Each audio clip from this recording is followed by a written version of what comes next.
저는 모든 것을 가졌지만 자유가 없었어요. 이제 제 진짜 삶을 찾아 떠납니다. 가진 건 없어도 엄마는 강합니다. 내 자식을 위해 뭐든 할 거예요. 제가 선택한 길을 후회하지 않아요. 이제 세상에 제 이름을 알릴 시간이에요. 대부호 아빠가 용서를 비내어 오길 정말 잘했어요. 지금은 화려한 조명 아래서 수만 명의 직원을 이끄는 기업가로 불리지만 제 마음속 깊은 곳에는 여전히 그날의 차가운 빗방울과 낯선 한국 땅의 흙냄새가 선명하게 남아 있습니다. 모든 것을 가졌던 제가 단 하나의 사랑을 선택했다는 이유로 가장 높은 곳에서 가장 낮은 곳으로 떨어졌던 그 순간들을 여러분은 상상하실 수 있나요? 태어날 때부터 금수저를 입에 물고 자란 제가 단돈 몇만 원의 손을 떨며 시장 모퉁이에서 눈물을 훔치게 될 줄은 꿈에도 몰랐습니다. 여러분이라면 과연 모든 기득권을 포기하고 오직 한 사람의 진심만을 믿은 채 아무도 모르는 타국으로 떠날 용기가 있으신가요? 제 손가락에 끼워져 있던 수억 원 가치의 다이아몬드 반지보다 남편이 건넨 따뜻한 캔커피 하나에 더 큰 행복을 느꼈던 그 시절의 이야기를 들려드리려 합니다. 가슴이 먹먹해지고 손끝이 떨려오던 그 고통의 시간들이 어떻게 기적으로 변했는지 지금부터 저의 진솔한 고백을 시작해 보겠습니다. 본 영상은 스토리를 재구성한 이야기입니다. 여러분의 따뜻한 구독과 좋아요가 영상 제작에 큰 힘이 됩니다. 시청하고 계신 지역은 어디신지 댓글 남겨주세요. 저의 고향 카타르 도하는 뜨거운 태양과 황금빛 모래, 그리고 세계에서 가장 화려한 빌딩들이 즐비한 곳입니다. 제 아버지 알탄이 가문의 반개. 혈육으로 저는 태어나는 순간부터 남부러울 것 없는 공주 같은 삶을 살았습니다. 집안에는 저의 손발이 되어주는 하녀들이 대여섯 명씩 늘 대기하고 있었고 외출할 때면 최고급 방탄세단이 저를 모셨죠. 제가 머물던 저택의 정원에는 사막에서는 보기 힘든 진귀한 꽃들이 1년 내내 피어 있었고 그 향기가 제 방 창가까지 스며들곤 했습니다. 대학을 졸업하고 가문의 자산관리팀에서 분석가로 일하며 저는 돈이라는 것이 공기처럼 당연한 존재라고 믿었습니다.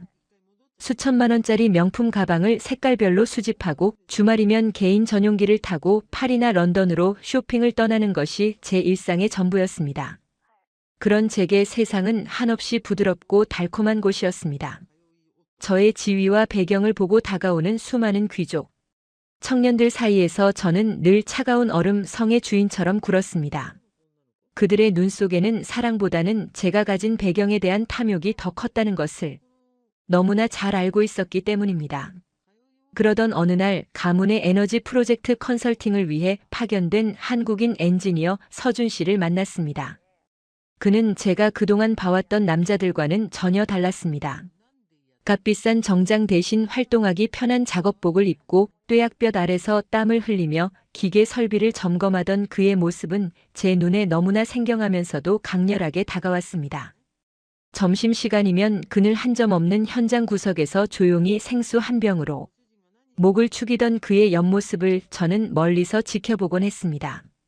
그의 눈빛은 도하의 밤하늘처럼 깊고 맑았으며 무언가에 집중할 때 미간에 생기는 작은 주름조차 저에게는 특별하게 보였습니다. 우연히 자료 전달을 위해 그와 대화를 나누게 된 날, 그는 제 배경을 전혀 모르는 듯 그저 친절하고 예의 바른 미소로 저를 대했습니다. 제가 카타르의 거물급 인사의 딸이라는 사실을 알면 누구나 굽신거리기 마련인데 서준 씨는 그저 낯선 나라에서 온 성실한 청년일 뿐이었습니다. 그 담백함이, 그 진실한 눈망울이 제 굳어있던 마음을 서서히 녹이기 시작했습니다. 우리는 남몰래 만남을 이어갔습니다. 화려한 레스토랑이 아닌 소박한 카페에서 혹은 바닷가가 보이는 한적한 공원에서 이야기를 나누며 저는 난생 처음으로 사람 자체를 사랑하게 되는 감정을 배웠습니다. 서준 씨는 한국에 계신 부모님 이야기, 어릴 적 뛰놀던 시골 마을의 풍경, 그리고 자신이 설계한 기계가 세상을 조금 더 편리하게 만들기를 바라는 소박한 꿈을 들려주었습니다. 그의 이야기를 들을 때면 제 마음속에는 가본 적도 없는 한국의 노을진 들판이 그려지는 것 같았습니다. 하지만 우리의 행복은 오래가지 못했습니다. 엄격한 제 아버지는 이미 저를 정치적 영향력이 큰 가문과 정략 결혼시키기로 결정한 상태였습니다. 설상가상으로 제 뱃속에 서준 씨와의 소중한 새 생명이 자라고 있다는 사실을 알게 되었을 때 저는 세상이 무너지는 것 같은 공포를 느꼈습니다. 아버지는 불같이 화를 내시며 저를 방에 가두었고 가문의 명예를 더럽힌 죄를 물어 아이를 포기하라고 강요하셨습니다. 하지만 저는 제 몸속에서 뛰고 있는 작은 심장 소리를 외면할 수 없었습니다. 결국 저는 단 한 벌의 옷과 서준 씨가 선물해준 작은 목걸이만을 챙긴 채 모든 상속권과 신분을 포기하겠다는 각서를 쓰고 가문에서 쫓겨나다시피 한국행 비행기에 몸을 실었습니다. 비행기 창밖으로 멀어지는 도하의 불빛을 보며 저는 소리 없이 울었습니다. 이제는 하녀도 비단 침대도 화려한 보석도 없는 세상으로 나아가는 길이었습니다. 인천공항에 도착했을 때 저를 맞이한 것은 서준 씨의 따뜻한 포옹이었지만 현실은 가혹했습니다. 서준 씨는 성실했지만 넉넉하지 못한 형편이었고 우리는 서울 변두리의 아주 작은 원룸에서 신혼생활을 시작해야 했습니다. 제가 살던 저택의 화장실보다도 작은 공간이었지만 그곳에는 서준 씨의 미소가 있었습니다. 만삭의 몸으로 좁은 계단을 오르내릴 때마다 숨이 턱끝까지 차올랐고 여름이면 눅눅한 공기가 온몸을 휘감아 잠을 설쳐야 했습니다. 에어컨도 없는 방에서 선풍기 한 대의 의지에 밤을 지새우며 저는 비로소 돈의 소중함과 노동의 가치를 뼈저리게 느꼈습니다. 제일 힘들었던 것은 언어의 장벽과 낯선 시선이었습니다. 히잡을 쓴 외국인 임산부가 동네 시장을 돌아다니면 사람들은 호기심 어린 혹은 경계하는 눈초리로 저를 바라보았습니다. 물건 하나를 살 때도 손짓 발짓을 동원해야 했고 제가 내미는 1,000원짜리 몇 장에 담긴 무게가 과거의 수억 원보다 훨씬 무겁게 느껴졌습니다. 그러던 어느 날 시장 모퉁이에서 좌판을 벌이시는 할머니 한 분이 저를 불러 세우셨습니다.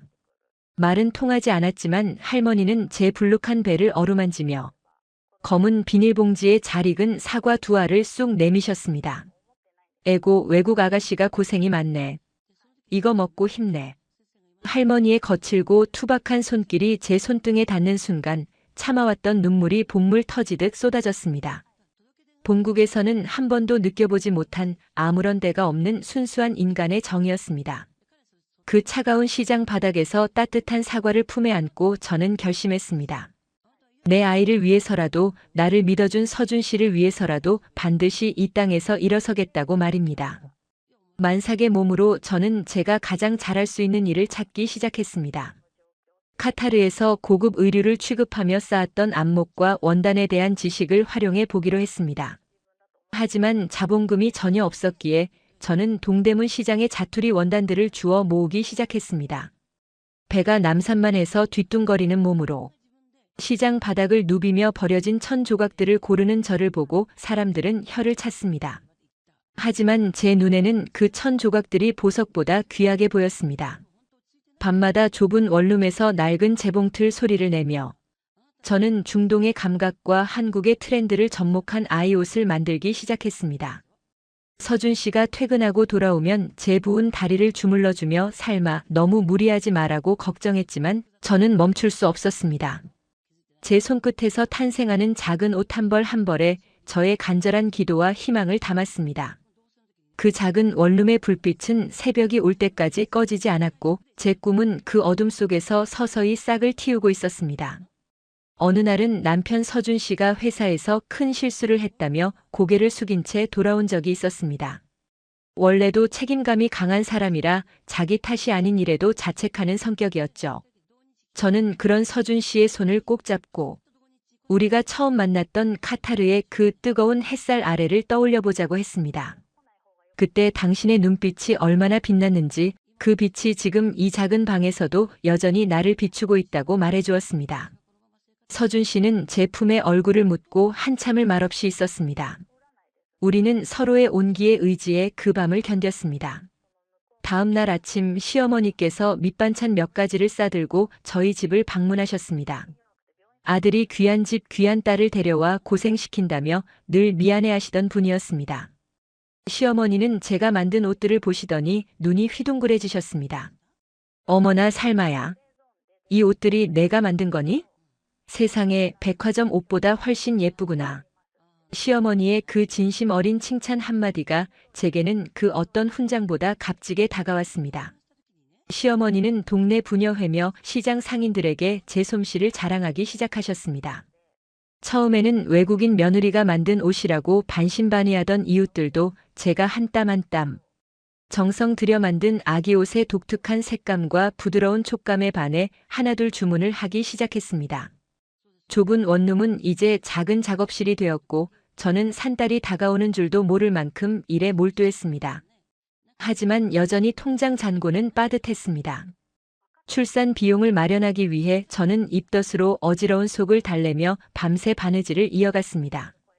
그러던 중 제가 만든 옷을 우연히 본 한 유명 블로거가 제 이야기를 인터넷에 올리면서 생각지도 못한 변화가 찾아오기 시작했습니다. 카타르에서 온 만삭 임산부의 꿈이 담긴 옷이라는 제목의 글은 순식간에 퍼져나갔고 제 핸드폰은 주문 문의로 쉴 새 없이 울려댔습니다. 하지만 기쁨도 잠시 갑작스러운 진통이 저를 찾아왔습니다. 예정일보다 일주일이나 빠른 통증에 저는 비명을 지르며 바닥으로 주저앉았습니다. 서준 씨는 회사에 있었고 저는 혼자 차가운 방바닥에서 온몸을 뒤트는 고통과 싸워야 했습니다. 흐릿해지는 정신 속에서 저는 도아의 아버지를 생각했습니다.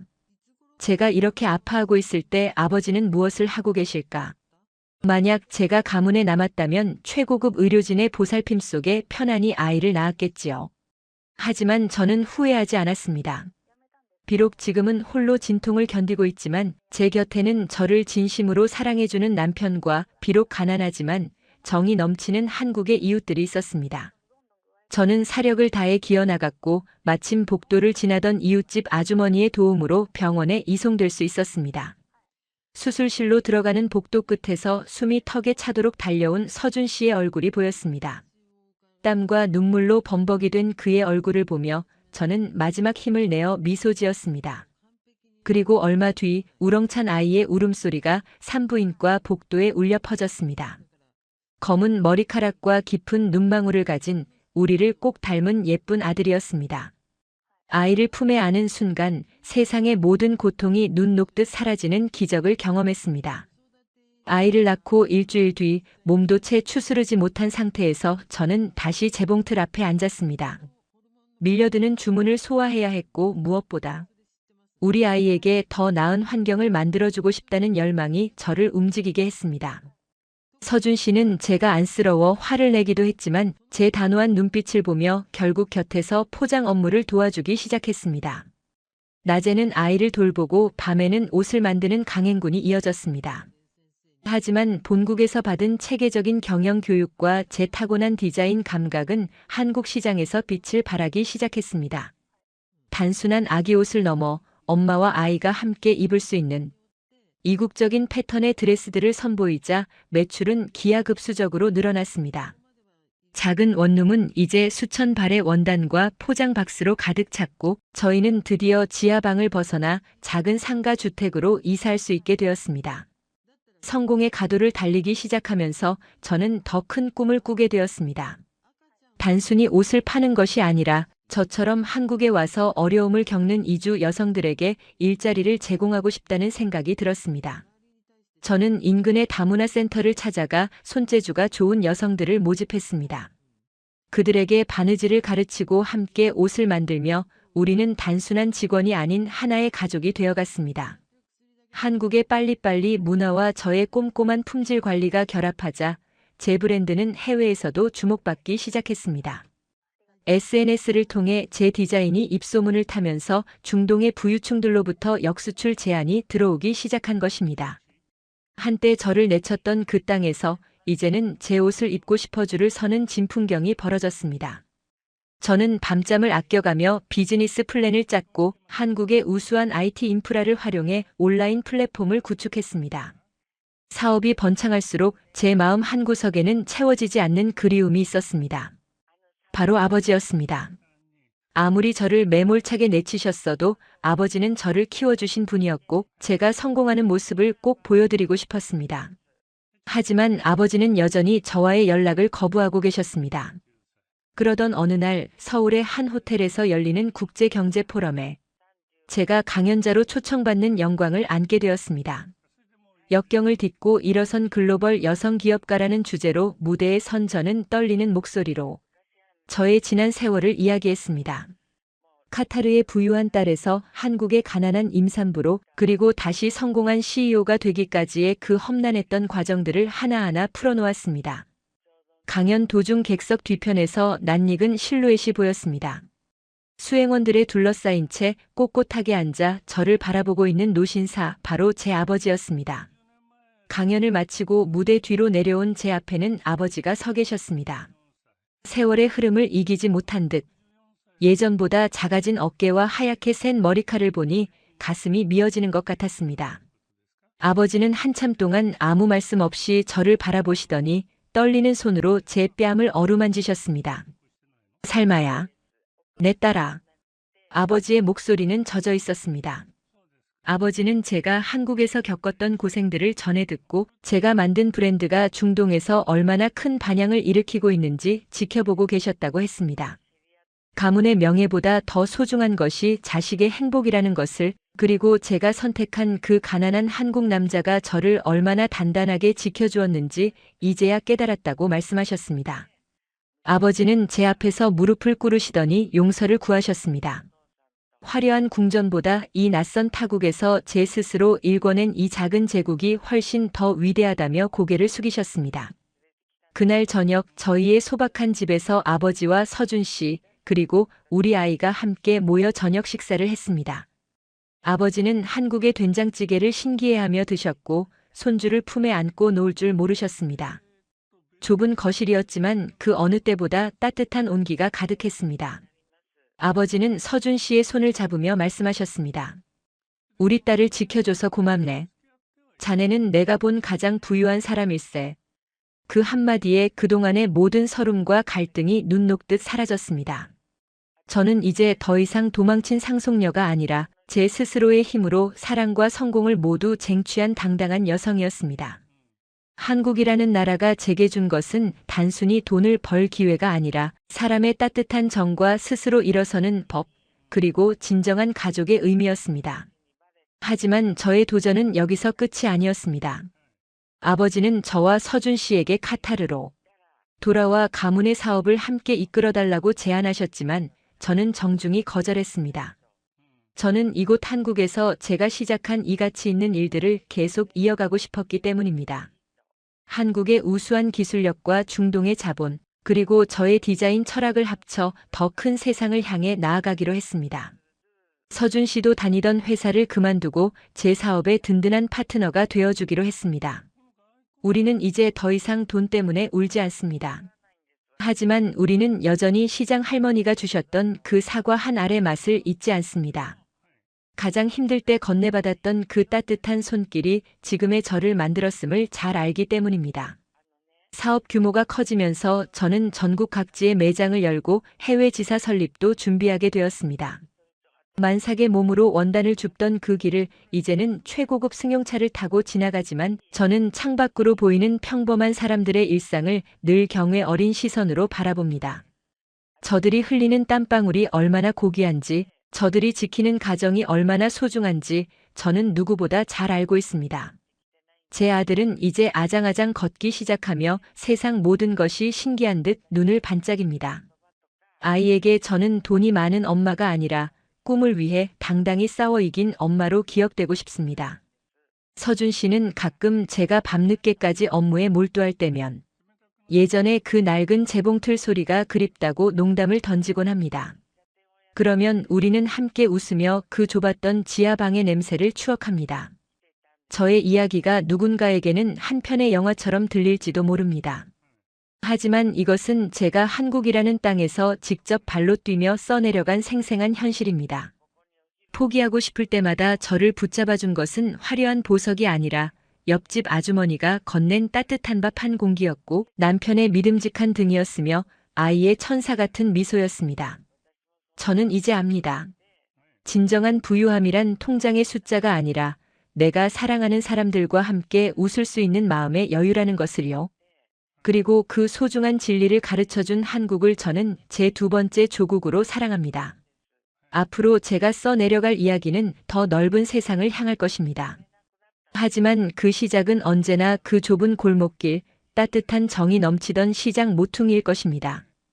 이제 막 사업의 글로벌 확장을 선포하고 대규모 패션쇼를 준비하던 어느 날이었습니다. 본국 가문의 이사진들이 대거 입국하여 제 사업 모델을 정식으로 지원하겠다는 협약식을 체결하게 되었습니다. 서울의 한 대형 컨벤션 센터는 취재진과 내빈들로 인산인해를 이뤘습니다. 화려한 드레스를 입고 단상에 오른 제 곁에는 이제는 든든한 사업 파트너이자 사랑하는 남편인 서준 씨가 있었습니다. 아버지는 가장 앞줄에 앉아 흐뭇한 미소로 저희를 지켜보고 계셨습니다. 그런데 바로 그때 행사장 입구에서 뜻밖의 인물이 등장하며 장내 분위기가 술렁이기 시작했습니다. 그 인물은 다름 아닌 본국에서 제 정략 결혼 상대였던 가문의 대리인이었습니다. 그의 손에는 두꺼운 서류 가방이 들려 있었고 그의 얼굴에는 묘한 긴장감이 서려 있었습니다. 모두의 시선이 그에게 집중된 가운데 그는 천천히 단상 위로 걸어 올라왔습니다. 서준 씨는 본능적으로 제 앞을 가로막으며 저를 보호하려 했습니다. 저는 심장이 요동치는 것을 느꼈습니다. 혹시나 아버지가 모르는 가문에 또 다른 압박이 있는 것은 아닐까, 아니면 우리의 성공을 시기한 누군가의 방해일까 하는 두려움이 엄습했습니다. 장내는 찬물을 끼얹은 듯 고요해졌고 카메라 플래시만이 쉴 새 없이 터져 나왔습니다.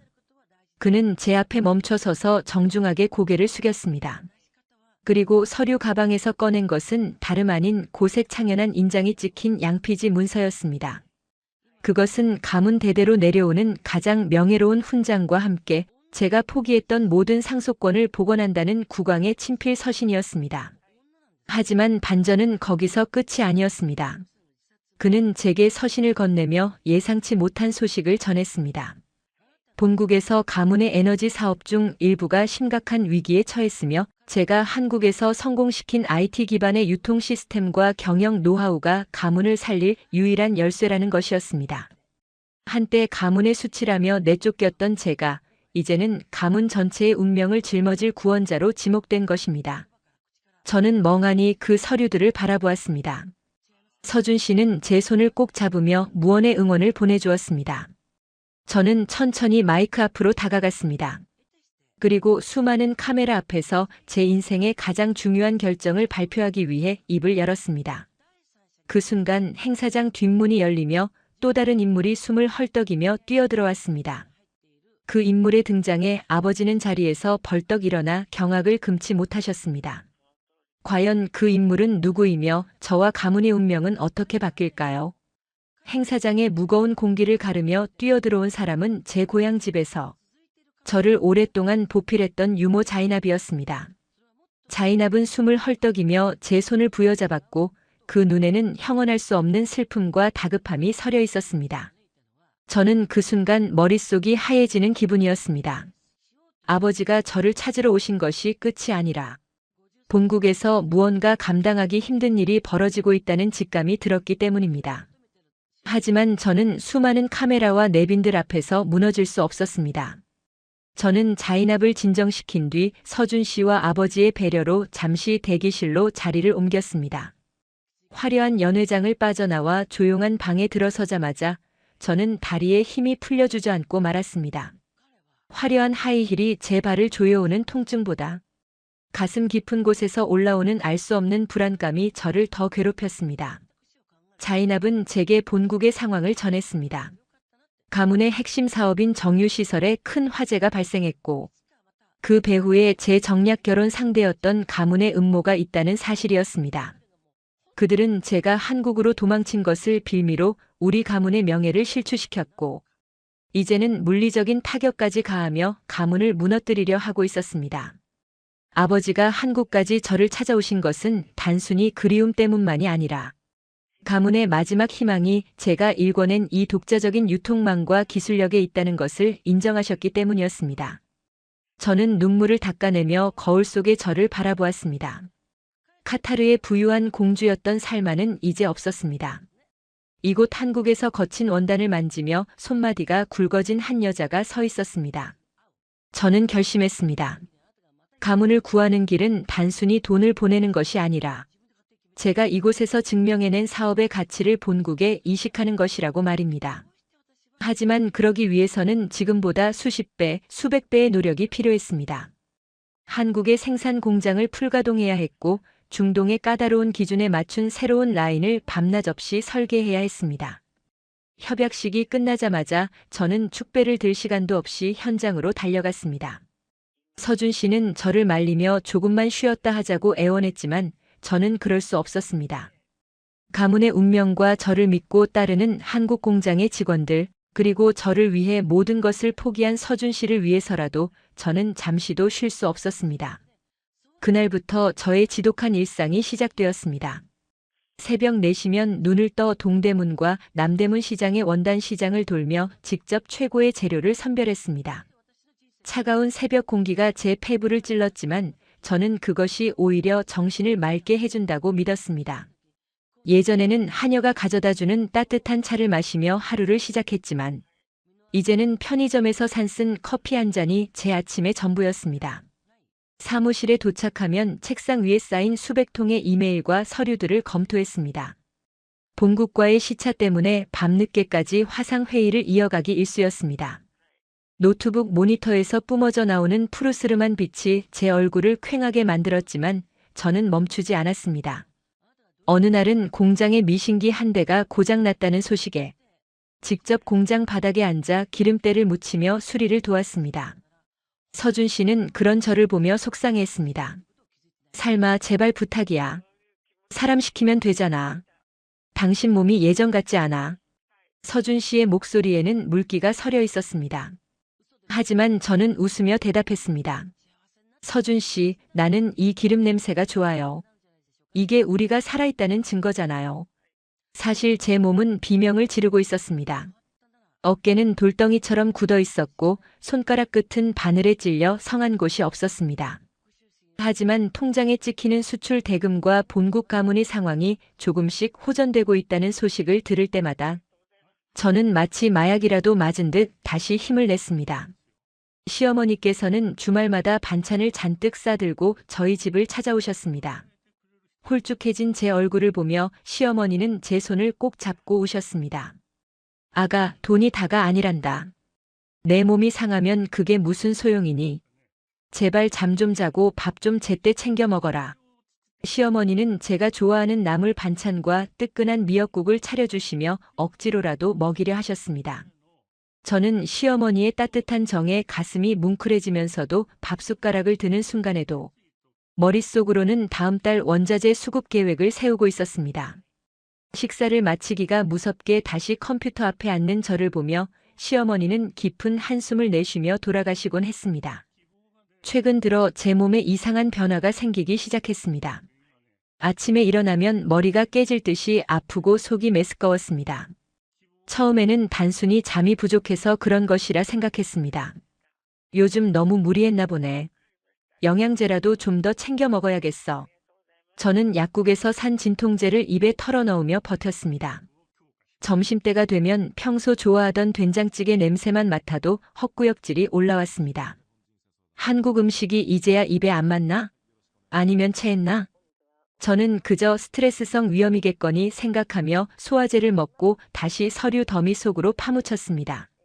몸이 천근만근 무거워지고 팔다리가 퉁퉁 부어올랐습니다. 예전에 신던 구두가 맞지 않아 슬리퍼를 신고 사무실을 돌아다녀야 했습니다. 거울 속의 제 모습은 창백하다 못해 푸르스름한 빛이 돌았습니다. 주변 직원들이 얼굴색이 너무 안 좋다고 병원에 가보라고 권유했지만 저는 그때마다 손사래를 쳤습니다. 괜찮아요. 이번 프로젝트만 마무리하면 긴 휴가를 갈 거예요. 저는 저 자신에게 거짓말을 하며 하루하루를 버텼습니다. 밤에는 식은땀이 흘러 자다 깨다를 반복했습니다. 꿈속에서는 고향 도하의 모래바람이 불어왔고 저는 그 모래 속에서 길을 잃고 헤매는 꿈을 자주 꾸었습니다. 본국과의 중요한 대규모 수주 계약을 앞둔 날이었습니다. 저는 며칠째 밤을 새우며 제안서를 수정하고 또 수정했습니다. 서준 씨는 제 곁에서 커피를 타주며 제발 10분이라도 눈을 붙이라고 간청했습니다. 하지만 저는 이 계약이 가문을 완전히 복구시킬 마지막 퍼즐이라는 것을 알았기에 펜을 놓을 수 없었습니다. 갑자기 눈앞에 노란 꽃잔상이 어른거리기 시작했습니다. 머리가 핑 돌며 중심을 잃을 뻔했지만 저는 책상을 짚으며 간신히 버텼습니다. 살마, 왜 그래? 괜찮아? 서준 씨가 급히 다가와 저를 부축했습니다. 저는 억지 미소를 지으며 대답했습니다. 잠깐 어지러운 것뿐이에요. 너무 걱정 마요. 하지만 통증은 제 예상보다 훨씬 강렬하게 찾아왔습니다. 아랫배가 쥐어짜는 듯이 아파왔고 허리가 끊어질 것 같은 고통이 밀려왔습니다. 식은땀이 비오듯 쏟아졌고 입술은 바짝바짝 말라붙었습니다. 저는 제 몸 어딘가에서 큰일이 벌어지고 있다는 것을 느꼈지만 그것이 무엇인지 정확히 알지 못했습니다. 그저 이 고통만 지나가면 다시 일을 할 수 있을 것이라 생각하며 입술을 꽉 깨물었습니다. 고통이 한 차례 지나가자 저는 다시 의자에 앉아 자판을 두드리기 시작했습니다. 손가락이 떨려 오타가 계속 났지만 저는 멈추지 않았습니다. 계약 당일 저는 최고의 수트를 차려입고 회의실로 향했습니다. 중동의 거물급 투자자들과 본국 가문의 이사들이 화상 화면 가득 얼굴을 비추고 있었습니다. 저는 프리젠테이션을 시작했습니다. 제 목소리는 평소보다 가늘게 떨렸지만 논리는 정교했고 비전은 확실했습니다. 하지만 발표가 절정에 달할 무렵 갑자기 가슴이 답답해지며 숨을 쉴 수가 없었습니다. 회의실 천장의 조명이 수십 개로 갈라져 보이며 눈앞이 하얗게 번졌습니다. 살마 대표님, 괜찮으십니까? 화면 저편에서 걱정스러운 목소리가 들려왔지만 저는 대답할 수 없었습니다. 온몸의 피가 발끝으로 다 빠져나가는 듯한 극심한 현기증이 저를 덮쳤습니다. 저는 책상을 잡으려 손을 뻗었지만 제 손은 허공을 휘저을 뿐이었습니다.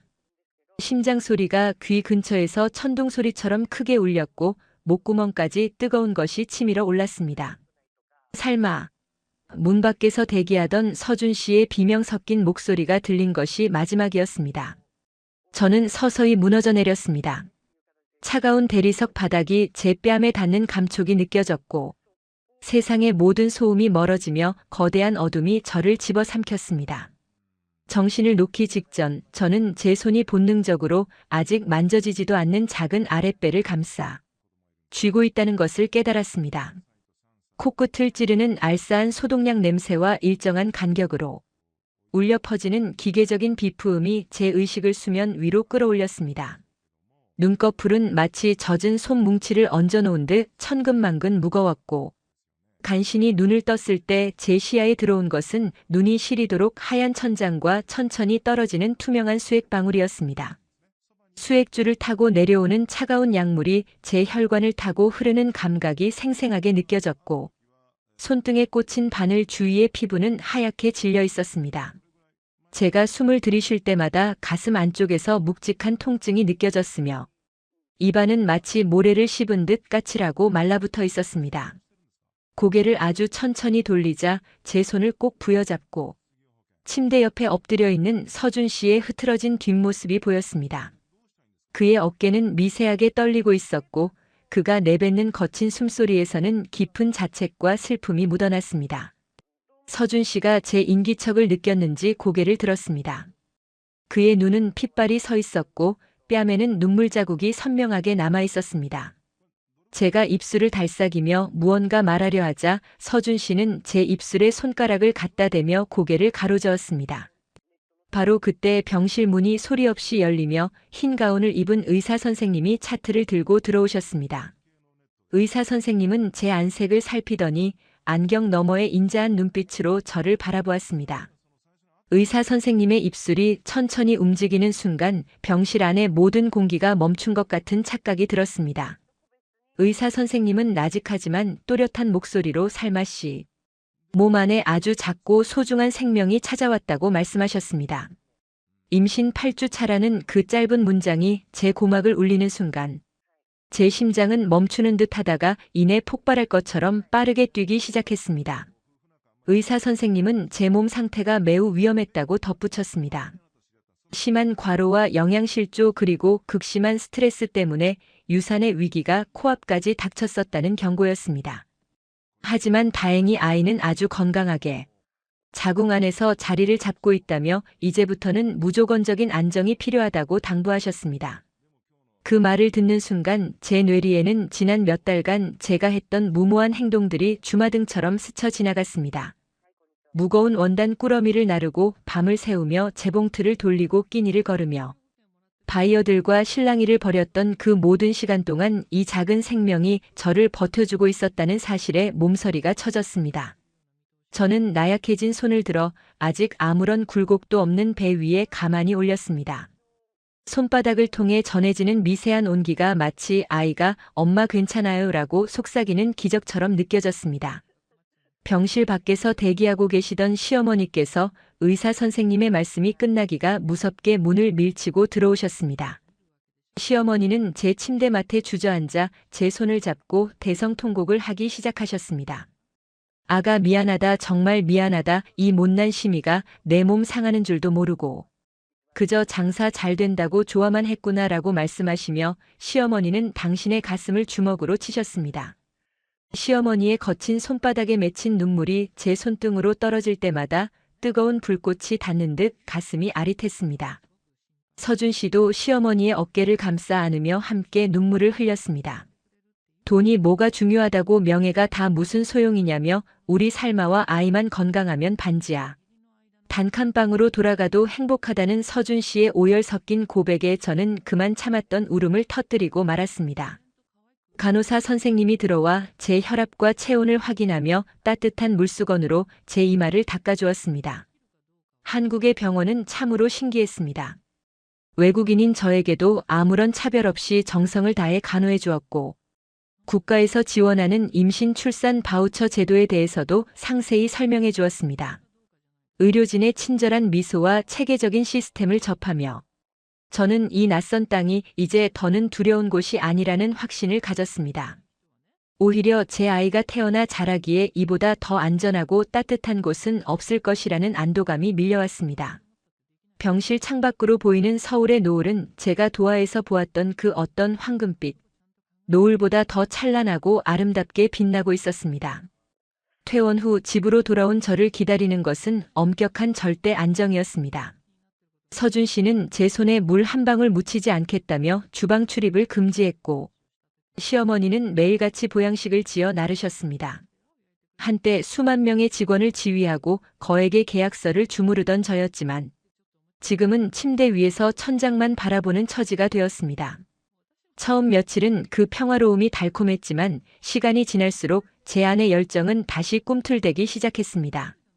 아무것도 하지 않고 가만히 누워만 있는 것은 제 체질에 맞지 않았습니다.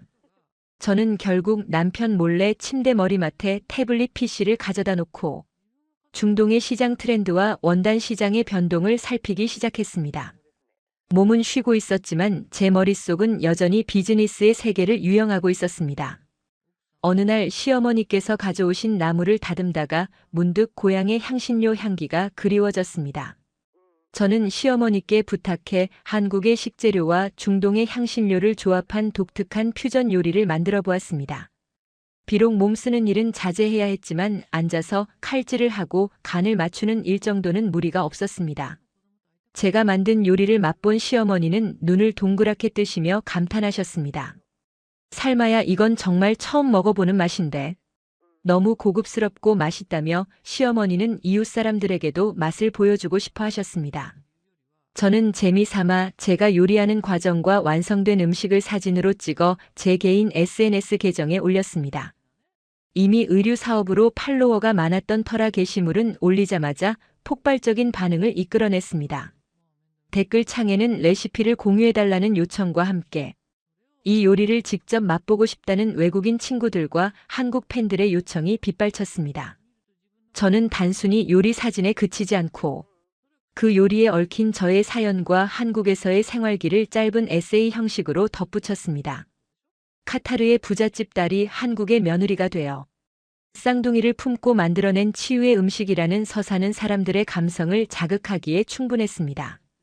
사람들은 제 게시물을 공유하며 응원의 메시지를 보내주었고 어느새 제 SNS는 전 세계 사람들과 소통하는 하나의 작은 커뮤니티가 되어 있었습니다. 저는 깨달았습니다. 굳이 무거운 짐을 나르고 밤을 새워 바느질하지 않아도 제 안에 있는 재능과 진심을 나누는 것만으로도 사람들과 연결될 수 있다는 사실을 말입니다. 그러던 어느 날 제 메시지함에 믿기 힘든 제안이 도착했습니다. 세계적인 글로벌 푸드 네트워크의 프로듀서가 제 요리와 삶의 방식을 다큐멘터리로 제작하고 싶다는 연락이 온 것이었습니다. 또한 한국의 대형 백화점 식품관에서는 제 레시피를 활용한 팝업 스토어를 열고 싶다는 공식 제안서를 보내왔습니다. 저는 가슴이 두근거려 잠을 이룰 수 없었습니다. 몸을 움직일 수 없는 위기의 순간이 오히려 제 인생의 새로운 지평을 열어주는 반전의 기회가 된 것입니다. 저는 서준 씨를 불러 이 소식을 알렸습니다. 서준 씨는 처음에는 걱정스러운 얼굴이었지만 제가 보여준 제안서들과 사람들의 뜨거운 반응을 보며 점차 미소를 지었습니다. 저는 침대 위에서 노트북을 펼치고 정식으로 사업 계획서를 작성하기 시작했습니다. 이번에는 공장이 아니라 전 세계 주방을 공략하는 프로젝트였습니다. 제 손끝에서 탄생한 독특한 소스와 양념장들이 한국을 넘어 중동과 유럽으로 뻗어나가는 그림이 머릿속에 선명하게 그려졌습니다. 아이들은 제 뱃속에서 마치 엄마의 도전을 응원하듯 힘차게 태동을 보냈습니다. 저는 더 이상 가문의 배경이나 과거의 부유함에 기대지 않는 온전한 삶아로서의 성공을 직감했습니다. 첫 번째 소스 샘플이 완성되어 병에 담긴 날 저는 그 영롱한 빛깔을 보며 말할 수 없는 희열을 느꼈습니다. 그리고 바로 그날 오후 거실에서 전화를 받던 서준 씨의 목소리가 유난히 높게 울려 퍼졌습니다. 삶아 대박이야. 미국 최대 유통망에서 정식 계약 제안이 왔어라는 그의 외침이 들려오는 순간 저는 세상 모든 것을 얻은 듯한 기분으로 마침표를 찍을 준비를 마쳤습니다. 미국 최대 유통망인 월마트와 타겟에서 제 소스 브랜드에 대한 독점 공급 계약을 제안했다는 소식은 우리 가족 모두에게 기적 같은 축복이었습니다. 서준 씨의 외침을 듣는 순간 저는 제 귀를 의심하며 한참을 멍하니 서 있었습니다. 제 뱃속에서는 아이들이 힘차게 발길질하며 엄마의 성공을 축하해주는 듯 했습니다. 창밖으로 내리쬐는 오후의 햇살은 그 어느 때보다 눈부시게 부서지고 있었고 저는 그 빛 속에서 제가 걸어온 험난했던 가시밭길이 비로소 비단길로 변하고 있음을 직감했습니다. 시어머니께서는 주방에서 달려나오셔서 제 손을 꼭 잡으시고는 아이고, 우리 복덩이 며느리 삶아가 해냈구나라고 말씀하시며 덩실덩실 춤을 추셨습니다. 그날 우리 집 거실에는 그동안의 눈물과 고통을 씻어내고도 남을 만큼의 환희와 웃음꽃이 만개했습니다. 계약 체결 과정은 쉽지 않았지만 저는 침착하게 대응했습니다.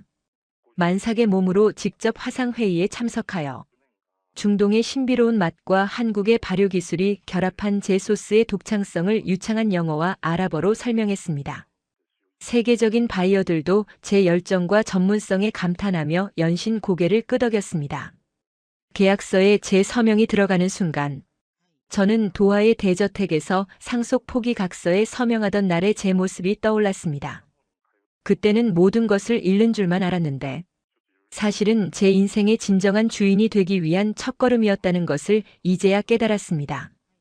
대규모 계약금이 통장에 입금되던 날 서준 씨와 저는 서로를 부둥켜 안고 한참을 울었습니다. 이제는 더 이상 원단 조각을 줍기 위해 시장 바닥을 헤매지 않아도 되었고 아이들을 차가운 반지하 방에서 키우지 않아도 된다는 안도감이 저희를 감쌌습니다. 출산일이 다가올수록 시어머니의 보살핌은 더욱 지극해졌습니다. 매일 아침 시장에서 가장 싱싱한 식재료를 사다가 정성껏 미역국과 나물을 차려주셨고 제 부은 다리를 밤마다 직접 주물러 주셨습니다. 시어머니의 거친 손마디가 제 피부에 닿을 때마다 저는 친어머니의 온기를 느꼈습니다.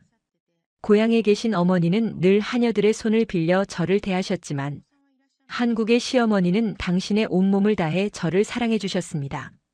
저는 시어머니께 가장 좋은 집과 편안한 삶을 선물해 드리고 싶었습니다. 저희는 강이 보이는 탁 트인 아파트로 이사했고 시어머니의 방은 햇볕이 가장 잘 드는 곳으로 정했습니다. 새 집으로 들어서던 날 시어머니는 이런 궁궐 같은 집에서 내가 살아도 되는 거냐며 어린아이처럼 기뻐하셨습니다. 드디어 산통이 시작되었을 때 저는 두렵지 않았습니다. 서준 씨와 시어머니 그리고 저를 진심으로 아껴주는 이웃들의 응원이 있었기 때문입니다. 한국의 산부인과 시설은 현대적이었고 의료진은 가족처럼 친절했습니다. 분만실의 밝은 조명 아래에서 저는 마지막 힘을 다해 새 생명을 세상 밖으로 밀어냈습니다. 응애하는 우렁찬 울음소리가 2번 들려왔을 때 저는 제 생애 가장 완벽한 성취감을 느꼈습니다. 간호사 선생님이 제 가슴 위에 올려준 2 아이는 천사처럼 맑고 고운 얼굴을 하고 있었습니다. 서준 씨는 아이들의 탯줄을 자르며 엉엉 울음을 터뜨렸고 시어머니는 병실 밖에서 기도를 올리셨습니다. 카타르의 피와 한국의 정이 섞인 이 아이들은 제가 이 땅에 뿌리내린 가장 귀한 열매였습니다. 아이들이 태어난 지 100일이 되던 날 저는 조촐하지만 품격 있는 잔치를 열었습니다. 한때 저를 외면했던 도하의 친정 식구들도 이제는 저를 자랑스러워하며 축하 메시지와 함께 값진 선물들을 보내왔습니다. 아버지는 직접 전화를 걸어 손주들의 이름을 물어보셨고 제가 일궈낸 성과들이 중동 여성을 대표하는 성공 사례로 회자되고 있다며 자부심을 드러내셨습니다. 저는 아버지께 제 아이들이 한국의 정을 배우고 중동의 지혜를 가진 세계 시민으로 자랄 것이라고 당부했습니다. 아버지는 이제 제 결정을 전적으로 신뢰한다며 언제든 고향이 그리우면 돌아오라고 따뜻하게 말씀하셨습니다. 하지만 저는 알고 있었습니다. 제 진짜 집은 이제 따뜻한 온돌이 있고 사랑하는 남편과 아이들이 있는 이곳 한국이라는 것을요. 사업은 날로 번창하여 저는 이제 수백 명의 직원을 둔 중견 기업의 대표가 되었습니다. 제 브랜드는 단순히 음식을 파는 것을 넘어 다문화 가정의 자립을 돕는 사회적 기업으로 성장했습니다. 저는 제 공장에 외국인 이주 여성들을 우선 채용하여 그들이 한국 사회에 안정적으로 정착할 수 있도록 도왔습니다. 그들과 함께 점심을 먹으며 제가 겪었던 시행착오와 슬픔을 이야기할 때마다 우리는 서로의 상처를 보듬으며 더 큰 꿈을 꿨습니다. 저는 그들에게 말해줍니다. 우리가 낯선 땅에서 겪는 고통은 나중에 가장 빛나는 훈장이 될 것이라고요. 그리고 한국은 노력하는 사람에게 반드시 기회를 주는 약속의 땅이라고 말입니다. 어느 비 오는 오후 서준 씨와 저는 예전에 살던 그 좁은 시장 골목을 다시 찾았습니다. 이제는 낡은 건물이 헐리고 새 건물이 들어서고 있었지만 그곳에서 맡았던 멸치 육수 냄새와 눅눅한 비 냄새는 여전했습니다. 우리는 예전에 자주 가던 시장 식당에 앉아 김이 모락모락 나는 국수를 주문했습니다. 서준 씨가 제 젓가락 위에 잘 익은 김치를 올려주며 웃었습니다. 삶아 우리 정말 치열하게 살았지라고 묻는 남편의 눈가에는 잔주름이 잡혀 있었습니다. 저는 남편의 손을 꼭 잡으며 대답했습니다. 서준 씨가 없었다면 저는 아마 중간에 포기했을 거예요. 당신의 믿음이 저를 여기까지 오게 했어요. 우리는 100원이 아까워 버스 한 정거장을 걸어 다녔던 그 시절의 이야기를 나누며 한참을 웃고 또 울었습니다. 고통은 지나가면 추억이 되고 그 추억은 현재를 살아가는 힘이 됩니다. 제가 카타르의 부유함을 버리고 선택한 것은 단순히 한 남자가 아니라 사람 사이의 진실한 관계와 제 스스로의 가치였습니다. 지금 제 곁에는 세상을 다 준다고 해도 바꿀 수 없는 소중한 가족이 있고 제 손으로 일궈낸 당당한 커리어가 있습니다. 매일 아침 아이들의 웃음소리에 잠을 깨고 시어머니의 따뜻한 밥상을 마주할 때마다 저는 제가 세상에서 가장 행복한 사람임을 느낍니다. 도하의 화려한 궁전보다 한국의 평범한 일상이 제게는 더 큰 축복입니다. 저는 앞으로도 제 재능을 나누고 어려운 이웃을 돌보며 이 땅에서 받은 사랑을 갚으며 살아갈 것입니다. 저의 긴 이야기를 들어주셔서 감사합니다. 낯선 땅에서 온 이방인 며느리를 편견 없이 받아주고 응원해주신 한국의 모든 이웃분께 고개 숙여 감사 인사를 전합니다. 여러분의 따뜻한 시선 하나가 누군가에게는 생명을 버티게 하는 동아줄이 될 수 있음을 저는 제 삶으로 증명했습니다. 저 살만은 앞으로도 사랑하는 가족과 함께 이 아름다운 나라 한국에서 더 멋진 미래를 그려나갈 것입니다. 여러분도 가슴속의 꿈을 포기하지 마세요. 가장 어두운 밤이 지나면 반드시 찬란한 태양이 떠오르는 법이니까요. 오늘 이야기가 마음에 드셨다면 구독과 좋아요 부탁드립니다. 여러분이 남겨주시는 따뜻한 댓글 하나하나가 제게는 정말 큰 힘이 됩니다. 늘 건강하시고 행복하세요.